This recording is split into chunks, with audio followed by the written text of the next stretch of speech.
दाढ़ी रखाकर जिन उलेमाओं ने अंग्रेजों के खिलाफ लड़ते हुए अपने सर कटवाए, उनके बलिदान को आप शर्मिंदा करते, उनके बलिदान को आप शर्मिंदा करते। आप जानना चाहते हैं मुसलमानों का इतिहास, तो पढ़िए शहीद अशफाकुल्लाह को।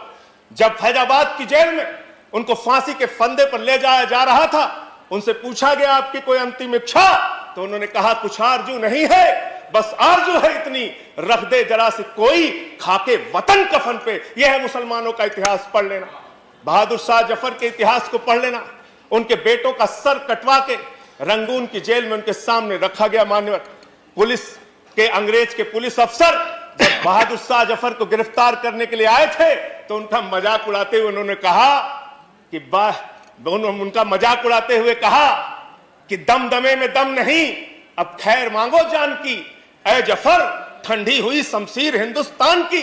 तो उस बहादुर शाह जफर ने अंग्रेज अफसर को जवाब दिया था कि गाजियों में बू रहेगी, जब तलक ईमान की तख्त लंदन तक चलेगी तेग हिंदुस्तान की। हिंदुस्तान के मुसलमानों के इतिहास को पढ़िए तो उनके प्रति आपके मन में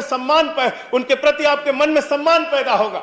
और ये दाढ़ी और टोपी से और वंदे मातरम लगाने से और अल्लाह अकबर कहने से किसी का धर्म अगर कमजोर हो जाता है तो माफ कीजिएगा, आपका धर्म, आपके धर्म की व्याख्या बहुत कमजोर है। हिंदू धर्म जिसको हम मानते हैं, वो हिंदू धर्म तो कहता है वसुधैव कुटुंबकम, पूरा विश्व हमारा परिवार है। और हम आप भारत माता की जय लगाते हैं, आप भी जोर से लगाते हैं भारत माता की जय, हम भी जोर से लगाते हैं भारत माता की जय। लेकिन मुझे बताइए, दुनिया में कौन सी ऐसी मां है जो अपने बच्चों में भेद करती है? दलित बच्चे को अलग निगाह से देखेगी, मुसलमान बच्चे को अलग निगाह से देखेगी, पिछड़े बच्चे को अलग निगाह से देखेगी, सिख बच्चे को अलग निगाह से देखेगी। अरे मां तो वो मां होती है जो अपने कमजोर बच्चों का ज्यादा ख्याल रखती है। भारत माता की जय लगाना है तो दिल से लगाइए। पूरे हिंदुस्तान में रहने वाले 130 करोड़ हिंदुस्तानियों का साथ दीजिए, तब इस देश का विकास होगा। चमन में एक तलाते रंग बू से बात बनती है, चमन में एक तलाते रंग बू से बात बनती है। हम ही हम हैं तो क्या हम हैं, तुम ही तुम हो तो क्या तुम हो। इस बदलिए, इस धारणा को बदलिए, इस विचारधारा को बदलिए। आपने संघीय ढांचे का उल्लेख किया मान्यवर, देश के संघीय ढांचे को आप कैसे मजबूत कर रहे हैं, ये हमने दिल्ली में बहुत अनुभव किया है। आपने एक ऐसी सरकार को 4.5 साल तक चलने नहीं दिया जिसके इतिहास को अगर आप समझेंगे तो जरूर थोड़ी शर्मिंदगी आपको होगी। एक ऐसी सरकार जिसने बिजली का दाम आधा किया, जिसने 20,000 लीटर पानी मुफ्त करने का काम किया, जिसने मोहल्ला क्लिनिक का मॉडल बनाया, जिसकी चर्चा अमेरिका में हो रही है, फ्रांस में हो रही है, जर्मनी में हो रही है। एक ऐसी सरकार जिसने सरकारी स्कूलों का कायाकल्प किया। एक ऐसी सरकार जिसने अपने बजट का 26% मान्यवर शिक्षा के ऊपर खर्च किया। एक ऐसी सरकार जिस सरकार ने 20% अपने बजट का हेल्थ के ऊपर खर्च किया। ऐसी अरविंद केजरीवाल की सरकार के खिलाफ आप रोज सीबीआई छोड़ देते हैं, रोज ईडी छोड़ देते हैं, 25-25 विधायकों को उठा के गिरफ्तार करके जेल में डालते हैं। आपके इस राष्ट्रपति के भाषण में कहा गया, मैं नहीं कह रहा, आप कह रहे हैं, आपके प्रधानमंत्री जी के वक्तव्य हैं, हम पब्लिक ट्रांसपोर्ट को देश में बढ़ावा देना चाहते हैं। वाह भाई, आप पब्लिक ट्रांसपोर्ट को बढ़ावा देना चाहते हैं, लेकिन दिल्ली में महिलाओं के लिए फ्री मेट्रो अगर अरविंद केजरीवाल जी करना चाहते हैं तो आप उसमें अड़ंगा डालते, कहते हैं 8 महीने तक हमको कुछ कर नहीं सकते।